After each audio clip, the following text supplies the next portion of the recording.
Hello, you're listening to Wine Blast. It's the usual drill. Him, me, and a whole load of delicious wine. That and lots of chat, which in this episode is all about Australia's famous Hunter Valley. Yes, hello. I'm quite surprised and chuffed that I actually warranted a mention in the mix there, when there were clearly far more important priorities for you, like the chat and the wines. And the wines, so definitely the wines. Thanks for not forgetting me in the mix. I'm glad I'm still just about justifying my place here. So yes, the Hunter, the historic heart of Australian wine, small but mighty, and producer of unique wines, including the iconic Hunter Semillon. Here's a taster of what's coming up. The penny dropped that in Semillon we had something that in the world of wine was truly unique. That wine really isn't made anywhere else in the world. I always say that about 60% of my bloodstream Semillon. We're also very conscious that we need to kind of continually evolve and continually adapt. We're experimenting, we're playing around with not just different varieties but different winemaking techniques. The legend who is Bruce Tyrrell from Tyrrell's and Xanthe Hatcher from Audrey Wilkinson there, both of whom we'll be chatting to during the programme. We'll also be recommending some very special wines from the Hunter Valley, white and red, some more traditional, some less so.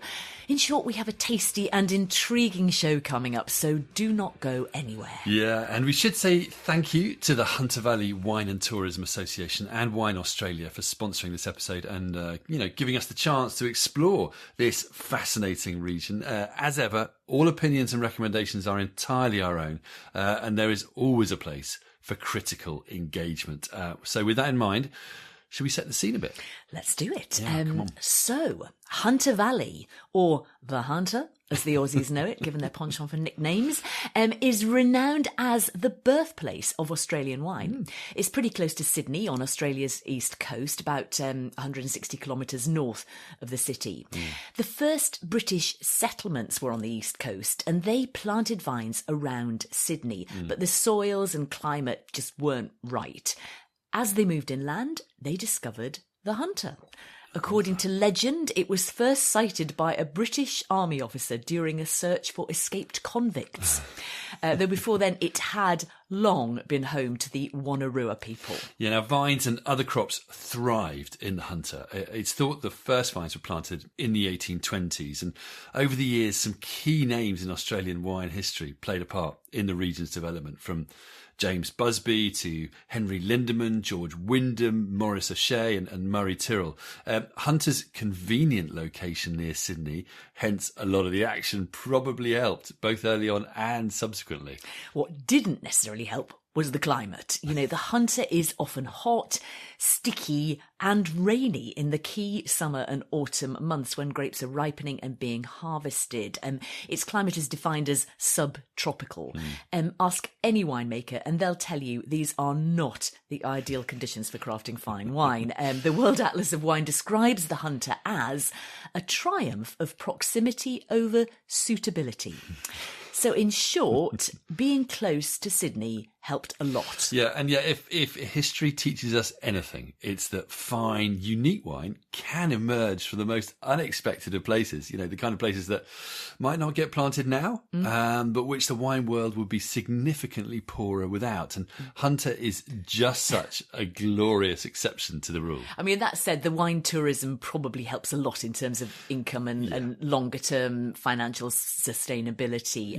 That and wealthy potential investors living nearby. Yeah, of course.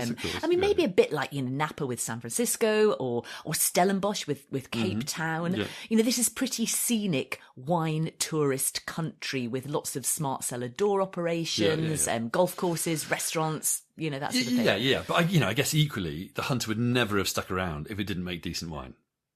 True. And true. Not just that, but highly distinctive wine. Yeah. I think that's the key. This is where we come on to Hunter Semillon, a world famous wine style. It's been called many things, but idiosyncratic is one, unique is another. You could add sort of things like charismatic, quirky, attention grabbing, invigorating, or you could sum it up by saying it's a sort of a quirk of history that's paradoxically ideal for the wine drinkers of today. Sort of back to the future wine. Oh, we will come on to that, won't we? But Hunter Semillon, it's compelling stuff. You know, the classic style is very dry, unoaked, with spine-tingling acidity and flavours of lime, herbs, grass, green apples. Crucially, it tends to have pretty low alcohol. Around 11% is quite common. Yeah. When it's young, classic Hunter Semillon is all about freshness. But it's when it ages in bottle that it really starts to sing. It develops toasty, nutty, smoky, flinty, honeyed, almost buttery complexity that just oozes out of the glass and bowls you over. Yeah, and always with that refreshing, steely acidity and low alcohol, as you say, you know, which not only makes it great for modern wine drinkers, for whom, you know, lower alcohol is often important, but it also works well as a great accompaniment for food, doesn't it? You know, so, you know, we're going to come on to all of that. Yeah, aren't we? indeed we will. Indeed we will. Now, it is worth noting that Hunter Semillon was sometimes sold in the past as Hunter Valley Riesling, or even Hunter Valley Burgundy or Chablis. You know, in the days before trademark infringement lawyers or whatever got involved, they just went for it, didn't they? Yeah. Anyway, after a while, the producers, they realised that they needed to sell it for what it actually was. But either way, I think that frame of reference is interesting because it speaks of elegant, fresh, cultured white wine in a vaguely old world mould. Yeah, it's intriguing, isn't it? You know, but the Hunter, of course, is more than just Semillon. You know, however much of a flagship style it might be. These days, there's actually more Chardonnay produced than Semillon in the Hunter. And Shiraz is also kind of around the same production level. I think together, the three of them make up about 3/4 of total Hunter wine production. So Hunter Chardonnay spawned a generation of flamboyantly rich Australian Chardonnay. But, you know, but these days, the best wines from the region are more balanced and refreshing, albeit still with a distinctive character. And then the Shiraz tends to be midweight with a kind of peppery, savoury appeal that, again, is pretty well suited to modern taste, what people are drinking now. And then there are, of course, interesting new things in the Hunter as well, you know, from Tempranillo to Fiano, Vermentino, Sangiovese, Barbera, Albarino, Grunefeltliner, Montepulciano, Graffiano, and Nero d'Avola. You know, albeit all still relatively small, but they're all there. In fact, the Hunter itself is pretty small. You know, it represents less than 1% of the national Australian crush, actually about 0.3% by volume. And its production has generally contracted over time. So by way of general context, we are talking a small but highly visible niche within Australian wine with tons of history and very, as you say, distinctive wines. Okay, so I think on that note, we should bring in our first interviewee. Bruce Tyrrell needs little introduction. Tyrrell's is one of the most famous names out of the Hunter, first established in 1858 and whose VAT1 Semillon is the stuff of legend. I can't believe we've got it sitting on the table here right in front of us, but it is. Bruce's dad, Murray, was instrumental in creating unique, characterful wines, VAT 47 Chardonnay being just one case in point. And Bruce has carried on this legacy as the fourth generation. Now, these days, Bruce is chairman while his son Chris has taken over the reins as day-to-day CEO. He says it means he gets to spend more time in the vineyard and ensuring the sixth generation, his grandsons, want to stay in the family business. He also says he enjoys not having to get out of bed so early too. But given how much he still does, I'm not sure he's telling the whole truth on that one. Yeah, I quite agree there. Now, I got to have a long chat with Bruce about many things, including, of course, the Hunter, what it means to him, his Semillon and Shiraz, which incidentally he pronounces Semillon and Shiraz. But I started by asking him to tell us about the history of the place. Wine in Australia started with the first fleet. When it arrived, there were grapevines there. They planted them in the Botanic Gardens in Sydney. One of the legends is there were two French convicts, and they thought, well, they're French, they'll know about wine. And you know, they were pickpockets out of Paris, probably. And so the vines died pretty quickly. But they kept coming. They tried to plant them around Sydney and wasn't terribly successful. The soil around Sydney itself, pretty awful. And the wet got the better of them in Western Sydney. But then they came up here to the Hunter. In 1820, first settlers came to the Hunter. And again, it gave the colony a really good food supply.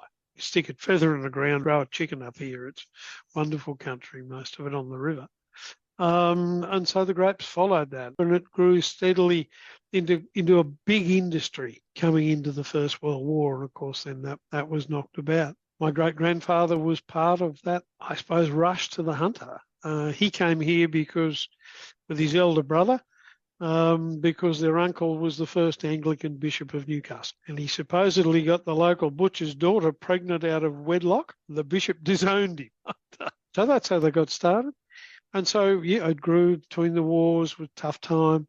Wasn't all that flash, really table wine-wise until the 70s and into the 80s.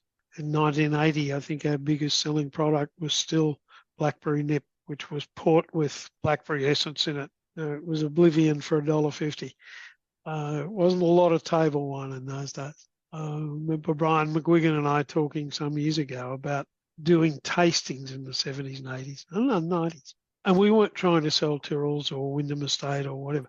We were just trying to get people to drink wine.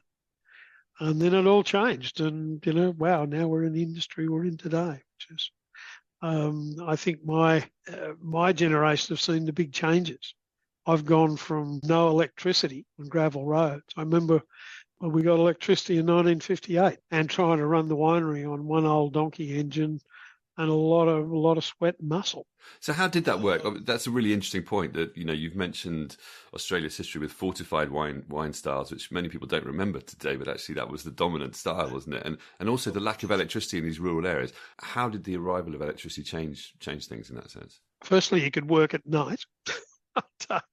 And, things like electric pumps as against a hand pump. But the big one was refrigeration, being able to keep the particularly white juice cool during ferment, keep it under control, and make a whole lot better wine.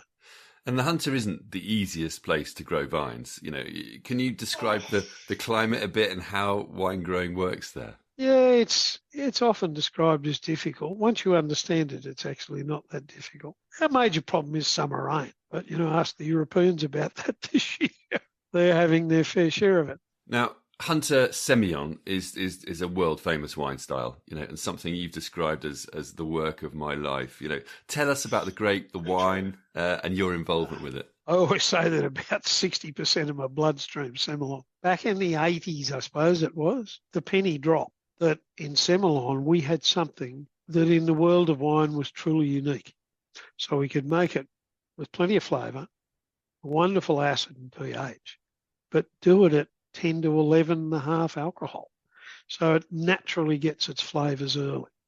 So, they're not battery acid Sauvignon Blanc type wines, and they don't taste like the cat slept on the glass last night. I'll get a few of my Kiwi mates going. So, the flavour comes early. One of the great show judges and one of the great agricultural teachers, I call Graham Gregory, is a great mate of my dad's. And they were here in the cellar one afternoon. And Dad was showing Gregory the young Semillons out of the vat. And I remember he said, Murray, there's enough bloody acid in that to take the enamel off your teeth. And I've never forgotten it. And he was right. But no wonder we're having trouble selling this. People actually are not enjoying drinking it. So let's leave it out a bit longer. For the ones that we want to sell as younger wines, we'll leave them just a tiny gram and a half of residual sugar, just a tiny bit. And refrigeration allowed us to do that. And so the wines became much more attractive as young wines, but still had the acid and the pH to live for 30, 40 years or more. So we're able to get the best of both worlds, really. And since then, Semillon has moved on and moved up. And so we've gone from there. And then at the better end, putting the wines away, giving them 5 years age before we put them on the market. And that then suddenly people were going, where did this come from? Where has this wine been? And we still get a lot of, that wine really isn't made anywhere else in the world. It's quite unique. So we've been very lucky to, I always say that I'm the luckiest man in the wine industry because I got to work with that from undrinkable to great wine. And how do you see the place of Hunter Semillon in today's wine market. You know, it can't be easy equally making a wine that relies to some extent on bottle age for its unique character and complexity in an era of sort of instant gratification. The Hunter Valley's pretty small, so there's not vast amounts of Hunter Semillon made. And so we move into that category above £8 on the high street. Yeah, we really are a top-end restaurant, collectors product, really. And the reds are a bit the same. How would you sum up Hunter Semillon, for those maybe who don't know it, in just a couple of words? Probably flavour and elegance, 2 words I'd use. Yeah, it really is. It's fine and elegant. It's the best thing you can eat, you know, with fresh oysters and prawns, and it's a great seafood wine. Because a lot of seafood doesn't have a lot of flavour. You know, you have a big fat Chardonnay with a plate of oysters, you can't taste the oysters, you've got no chance. But with Semillon you can, and it matches. And you know, today we don't physically work as hard as we used to, so we need to drink and eat things that are finer and elegant. So you don't end up with a beer belly from here to the Christmas. Now, of course, there's more to Hunter than Semillon, as you've just alluded to as well. What are the other key varieties in the Hunter, and what makes them distinctive? White wires, Modelo works really well. Probably never going to be the wine you put in your cellar for 30 years, but great drinking. And then, of course, Chardonnay. This is where Chardonnay of modern times in Australia started. My father got a great love of white Burgundy, and so we went looking for cuttings. And there was some here on a vineyard called HVD, Hunter Valley Distillery, is what it stood for, which was owned by Penfolds. And we asked them for cuttings over a few years, and they said no. And so we snuck in one night and took the prunings off the ground and came back and got started. We're not good at no, never have been. So that's really a Chardonnay started. And I think a great thing with Chardonnay here is that the acids are strong enough and fine enough, so you keep that wonderful liveliness and freshness in the Chardonnay. We do a lot of single vineyard wines because we've got really good old vineyards that are very distinctive. And what about the reds? The reds, it's pretty much Shiraz and Shiraz. We've got some very old clones of Shiraz in the district. Our oldest bit of vineyard here, which was planted in 1879. Again, we're told that those cuttings came from the Hill of Hermitage. There is one of the historians who says it comes from La Chapelle. Now, I don't know, but it's a bloody good story. And there's no way we'll ever find out because those vines don't exist at La Chapelle anymore. There's all been replanted on virus-resistant rootstock. So it is funny, actually, to be able to tell the Europeans that they've only got young vineyards. We've got the real McCoy, which thankfully we have.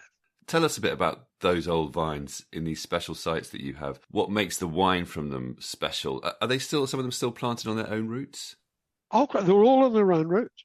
I've got 5 acres of Semillon, one patch of vineyard that's planted on Ramsey rootstock.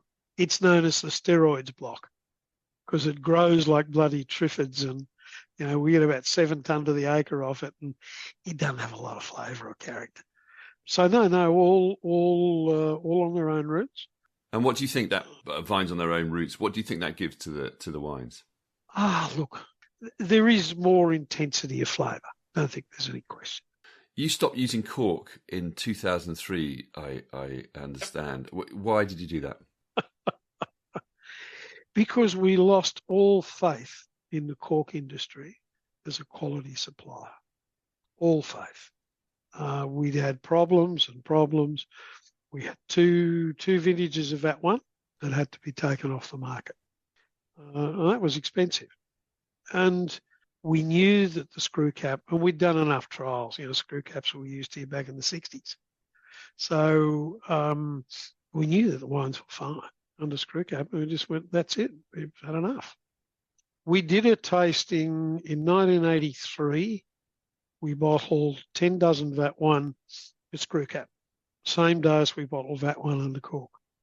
And we put 10 dozen of each side by side in the warehouse. So identical storage conditions.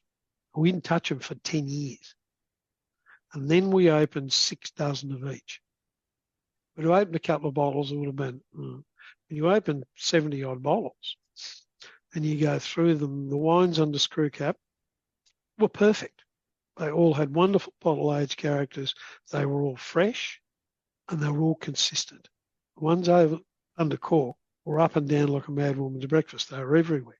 And there was no consistency. Probably 8% were undrinkable. There was another 20-odd% that weren't as good as they should have been.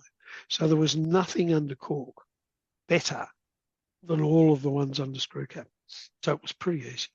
I remember a very serious French winemaker saying, "You're on the other side of the world. You get what we reject."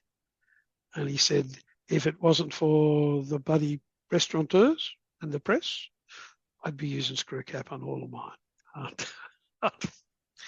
That was chief winemaker out of a first grade.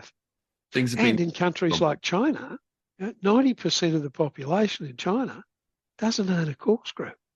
So how the hell are they going to open a bottle of wine? What about today in the Hunter? What's exciting you in the Hunter Valley today? I think for me is the next generation. In that, I see that's the future of the Hunter Valley. So we've got those people there at that age. They're halfway through their careers now. It's a bit hard to jump ship, so they've got to stay and make it work. I think that makes me happy. This area is my life. Hunter Valley is really where my heart is. So there's no question there. And what about the wines? What's exciting you in the wines of today? I think probably the improvement in Shiraz, being able to handle fruit in tougher vintages. Bit of that's gear, bit of that's knowledge though. And these young blokes they've all worked in other places. They've worked in Europe where, wet vintages are nothing, irregular. They have plenty of them. So the handling of that, the gear that they're using, that sort of stuff has made a big difference. Bruce Tyrrell, thank you very much indeed. No problems. Thank you.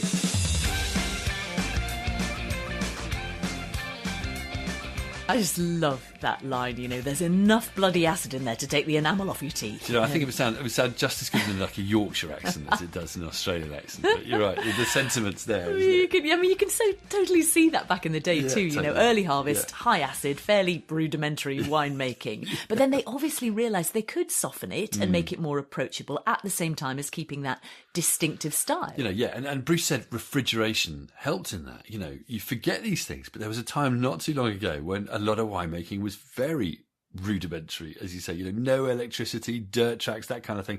We forget Australia used to be mostly about fortified wines, but then, with electricity and refrigeration and modern techniques, they could suddenly make fresh, clean table wine. And that's partly what led to the boom in Australian wine from the 1980s onwards, of which Hunter was, of course, a part.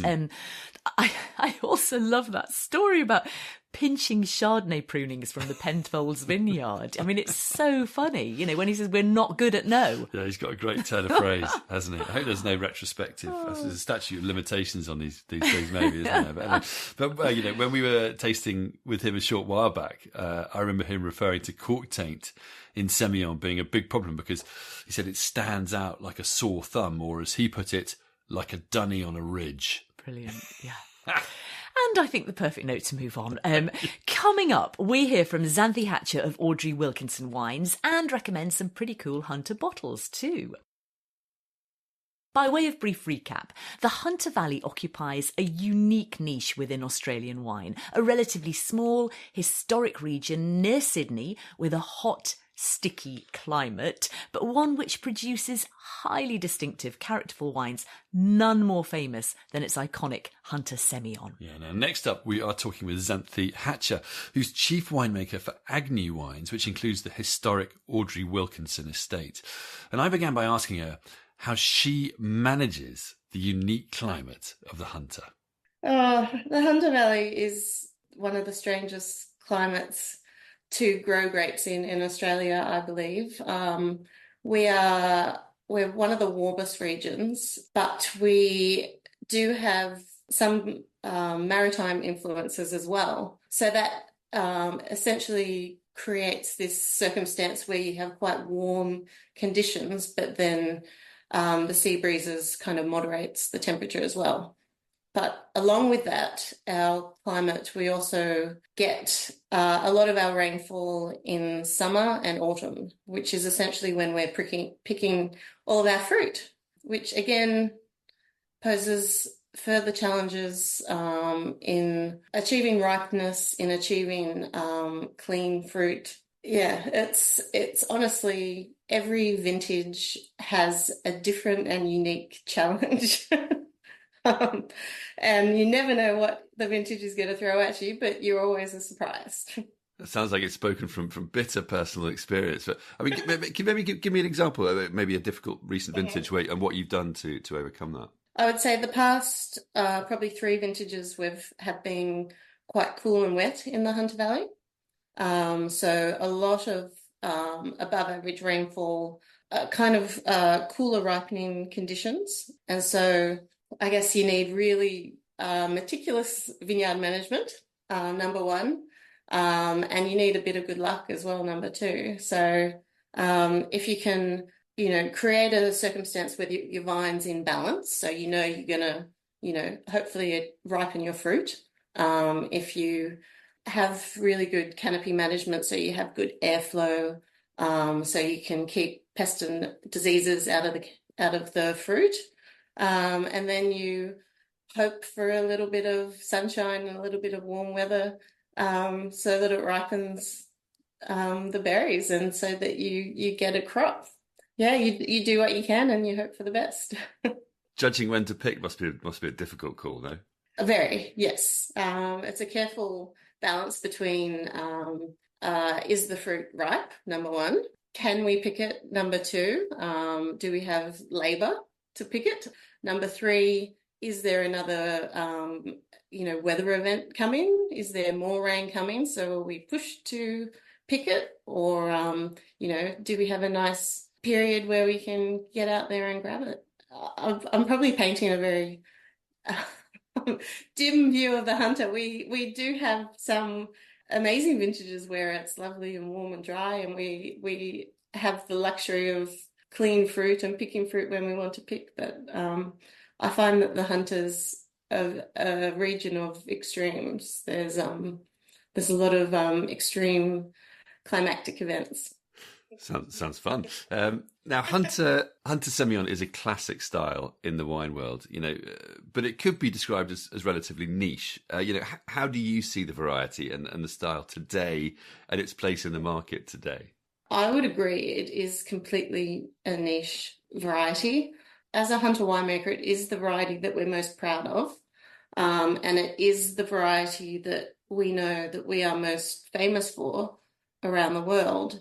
But yet, as a market share, it's really quite small for what we make. And I find that when I go out and I talk to people at dinners or tastings, they all like Hunter Valley Semillon, and they're all really impressed with Hunter Valley Semillon, especially when they try some of the older examples, but they actually don't drink it very much day to day.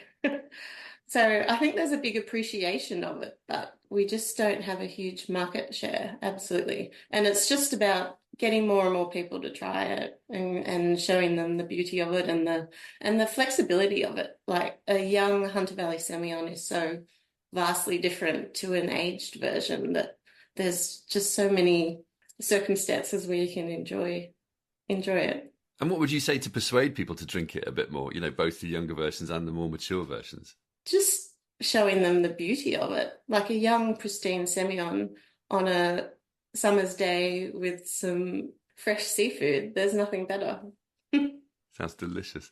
I'm ready to crack open a bottle right now, and it's early in the morning. Now, Hunter, Chardonnay, and Shiraz are similarly, well-known styles. How have they evolved over time, and what makes them distinctive and special today? I think Hunter Valley Chardonnay's gone through a bit of an evolution. And especially of late, they've really gaining recognition as one of the regions in Australia producing great Chardonnays. A lot of the time recently, it's probably been the more cool climate regions that have been getting all the popularity and then being noticed in, wine shows and things like that. And Hunter Valley Chardonnay is really kind of putting its hand up a lot more lately. I think it's because we're doing a lot with it, and we've kind of found our groove in a sense. We've got amazing fruit, number one, and it's the fruit profile can range from lovely citrus into green apple, a little bit of into the stone fruit spectrum, but it has lovely intensity. And I think a lot of the Hunter winemakers are making them in a really complex and textural fashion whilst retaining that beautiful fruit. So they're beautifully balanced, and they're really, approachable and rewarding styles of Chardonnay, definitely. I would say Hunter Valley Shiraz has been more about sticking to our guns and promoting the beauty of Hunter Valley Shiraz. It is known for being a medium weight style, for being a more savoury, spice driven style. And I think that style has kind of come into be a bit more popularity recently. A lot of wine drinkers around the world are kind of more tending towards the more medium weight style. So we've found ourselves in a position where we've got what people want, which is nice. And you experiment with alternative varieties as well. Tell us a bit about those. What's looking promising and exciting in terms of new wines, for the future from the Hunter. Definitely, yeah. I mean, we love our the varieties that have made the Hunter famous, but we're also very conscious that we need to kind of continually evolve and continually adapt, and especially in the wake of climate change, we need to find varieties that perhaps are suited to the Hunter Valley as well. So we had some of the first plantings of Tempranillo in the country, and we now have some pretty hefty plantings of Tempranillo. Just we've found it to be really well suited to the Hunter Valley climate, being quite warm, and it's kind of early ripening in the Hunter Valley. And we quite like the style of red that it's producing. Again, that kind of medium weight, fruit driven and savoury as well. But we've also been experimenting with other varieties. Last year we planted Fiano, again, another Mediterranean variety that has been doing well in the Hunter Valley. We're thinking about Vermentino. We do have a very, very small planting of Gewürztraminer and Malbec as well. So we're always keen to play around. Now, you make wines in lots of places. How do you see zooming out a bit to see the bigger picture? The Hunter is pretty small fry in terms of Australian wine production overall. How do you see its place, and how do you see it evolving from here? I think our strongest suit is that we've got some of the richest history in the Australian wine industry, one of the first regions to be established, and some of the oldest vines. Like I'm making wine currently from 2 sites where the vines are over 120 years old, and that's not common in the wine industry anymore, unfortunately. And what about the future then too? You've mentioned Tempranillo coming in and doing well. How do you see the evolution? You've got these classic styles, you've got these wonderful old vines, but what about the future? What's going to be exciting for the, in 100 years' time? What are we going to be drinking and getting excited about from the Hunter? Gosh, well, I honestly don't think we will ever steer away from our classics, our Semillon, our Chardonnay, and our Shiraz, and I don't think we want to. And I think there's a very strong focus in the Hunter Valley of looking after those old sacred sites and making sure that they survive for a long time, looking after the soil and looking after the vines. So I don't think that will change, but I think the fact that we're experimenting, we're playing around with not just different varieties, but different winemaking techniques, and we're kind of stay true to what we do well, but play around and hopefully find maybe another variety that comes up as number 4 on our top varieties. So making sure you're having some fun at the same time. I like the sound of that. Xanthe, thank you very much indeed. You're very welcome.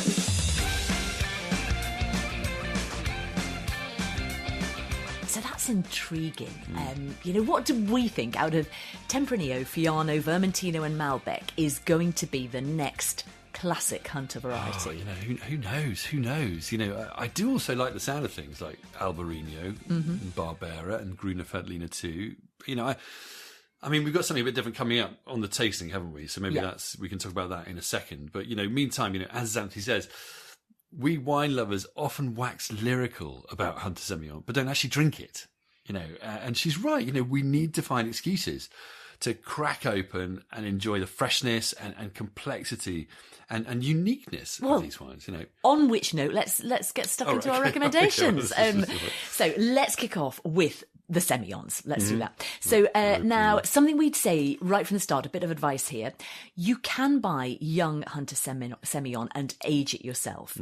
But we tend to find you can also buy good Hunter Semillons with a bit of age, sort of later releases, if you like. And they're often not that much more expensive. And what you have is much more complexity and roundness and character. Frankly, more bang for your buck than in the younger versions. So we'd advise that as a starting point, going for those slightly older wines. Yeah, and it's also important to say that neither of these, the young Semillons or the slightly more mature ones, are cheap wines. These are not cheap wines. It's important to say that. These are not mass-produced wines. They're small production. They're quality wines. As Bruce says, these are kind of restaurant wines. They're fine wines. Anyway, in this context of the Semillons with that little bit of age, we would definitely put the one I've got here, the Mount Pleasant Elizabeth Semillon 2017. So 7 years old already. This is about 28 quid and it's pretty complex. But also, the thing I like about this wine is it's not kind of super intense. It's just kind of seamless in its texture. It's so polished, so refined, very, very long. I really, really liked it. And incidentally, the 2018, which is just about to come onto the market in the UK, is really good too. Possibly a notch better than this one as well. Just a good tip. And I'd give a shout out to two wines. Firstly, Gundog, the Chase Semillon 2015, so nearly 10 years old. It's nutty and waxy with lemon zest and leesy tones. It's really lifted and incredibly elegant. And then, of course, the rather grown-up, very famous Tyrrell's That One Hunter Valley Semillon 2017, which has classic lemon pith, mineral and toasty characters. It is amazing the intensity they managed to achieve with just 11.5% alcohol. Isn't it?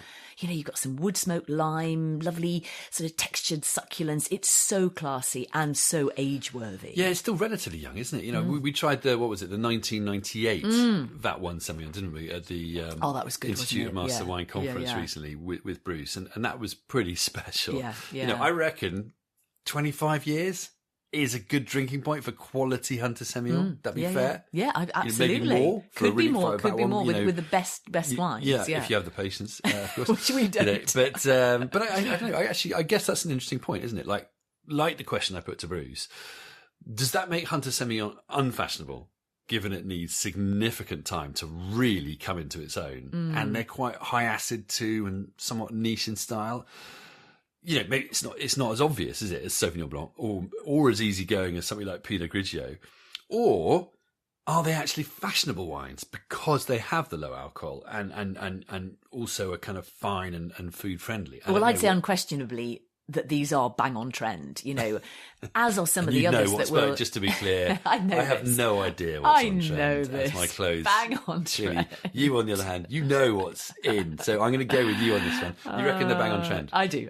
I really think they are. As are some of the others that we're going to come on to. But, savoury, complex, unique styles and all at such low alcohols. These are authentic wines with a bit of a story. That's bang on trend. They're not cheap, but they're fine and distinctive. And I think this makes them really appealing for the modern wine drinker. Fine wines for the future, even for millennials and Gen Z, dare I say. OMG. Wow. Okay. That's quite something. Hopefully they're as patient as we are. Oh, I'm not sure about that. As we aren't. Because, I think all of the wines we mentioned would benefit from more age, wouldn't they, actually, to be honest? I think so, yeah. Let's move beyond Semillon. If we can drag ourselves away from Semillon, let's move slightly beyond this with the Audrey Wilkinson Winemaker Selection Chardonnay 2022. This is $16.99 at Waitrose, and it's really lovely. It's gorgeous, isn't it? It Yeah, manages yeah. to be both characterful and elegant. You know, it's a rare trick for Chardonnay, this. It's got sort of appley, peachy, sort of flinty, yeasty hints. It's succulent and creamy textured, but it's also fresh and savoury. It's really satisfying. And I think lots of wine for the price, you know.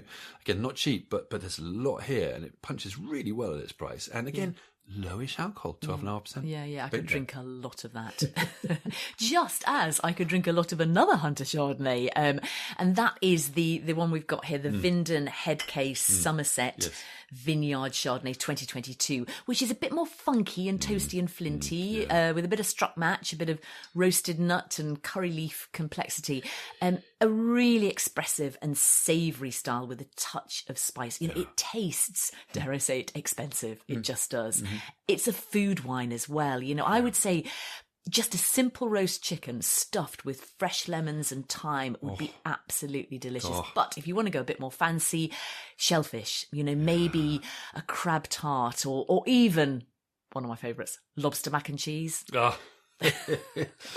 My favourite. Any excuse to favourite. wheel out the lobster mac and cheese. You're just there, aren't you? That's brilliant, fantastic. So really, really smart wine, that one. And then we talked about different varieties, didn't we, earlier? But how about this one? The Briar Ridge Fiano. So limited release Hunter Valley Fiano 2022. This is seriously impressive, isn't it? Absolutely. You know, we're both big fans of Fiano, and this is a top Yeah, it's class one of the best I've tasted. version. Definitely. Lovely aromas of, you know, fresh hazelnut, ripe peach. The palate's rich and complex, but also savoury and spicy. It's got a bit of sinew to it as well. Yeah, I doesn't mean, it? That it's quite classic a sort of generous- pithy Italian. Yes, yeah, and it's quite a generous style, I was going to say, but again, only just over 12% alcohol. You know, very complex and herbal. I think if you had this blind, you'd put it as a top producer in southern Italy. It is superb. Yeah, well, what you might, I'd probably put it somewhere completely inappropriate and from a completely different variety. No, but no, you're absolutely right. It is very typical and a beautiful version. I completely agree. Anyway, to finish things off, we have a red wine We here. do, we do. Brokenwood Hunter Valley Shiraz 2021, which I like because it's elegant and it's midweight with really attractive characters of bright red cherry and peppery, floral, wild mint notes too. It's you know, it's quite savoury, isn't it? And again, food friendly as a style, different to, you know, a lot of other Australian Shiraz, and all the better for it. Yeah, and talking of food, I think in terms of food, I think it would be fantastic with just some really good quality sausages. You know, a dollop of creamy mash, some buttery winter greens, you know, just gorgeous. Or if you want something more hearty, which you could with a wine that's a bit more medium weight, you know, because they're not going to fight in terms of power. You know, maybe sausages done in more of a cassoulet style. Yeah. You know, Well, we had it last night. Didn't we? We had our chicken, prawn, and chorizo stew, which is a bit of a surf and turf. delicious. It was very good. It But was again, very that good. sausagey chorizo type hearty. Gosh, Okay. delicious. So I think we can reasonably conclude that Hunter does indeed make distinctive wines, whether they're Semillon or Chardonnay, Shiraz, or even Fiano. It may only produce a tiny fraction of Australia's wine, and in a pretty challenging climate, but the Hunter Valley is a place that marks its wines in a unique way. And while it has a rich history and legacy, there are exciting signs of experimentation and innovation that also bode well for the future. Yeah, now we'll put all the wine details on our show notes, as well as more general information on our website, susieandpeter.com, including a helpful map. Do love a good map. You like a good map. You there do we are. indeed. It's making me That's happy. made your day, hasn't Meantime, it? thank you to Bruce Tyrrell. Thank you to Xanthe Hatcher. Also to the Hunter Valley Wine and Tourism Association and Wine Australia for sponsoring this show. Finally, thanks to you for joining us. Until next time, cheers.